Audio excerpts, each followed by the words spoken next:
పూరి జగన్నాథ్ ఆలయంలో అనేక అంతుచిక్కని రహస్యాలు ఉన్నాయి. అందులో కొన్ని మనం ఇప్పుడు తెలుసుకుందాం, వినండి. గర్భగుడిలోని విగ్రహాలను ప్రతి 12-19 సంవత్సరాలకు ఒకసారి మార్చి నభ కళేబర సమయంలో పూజారులు కళ్ళకు గంతలు కట్టుకొని కృష్ణుని గుండెగా భావించే బ్రహ్మ పదార్థంను కొత్త విగ్రహంలోకి మారుస్తారు.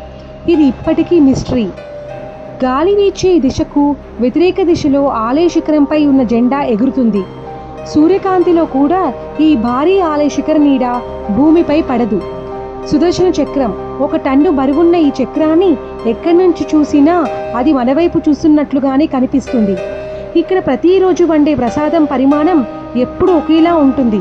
అది 1000 మందికి సరిపోతుంది, 1,00,000 మందికి కూడా సరిపోతుంది. కానీ ఎప్పుడు వృధా కాదు.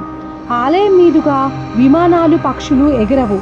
ఆషాఢ మాసంలో ఆషాఢ శుద్ధ విదియ రోజున జగన్నాథుడు, బలభద్రుడు, సుభద్రతో కలిసి రథంపై గుండిచా మందిరానికి వెళ్తారు.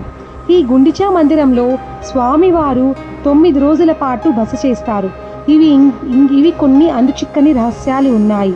సో ఇలాంటి స్టోరీస్ ఇంకా కావాలి అంటే please like and subscribe my channel.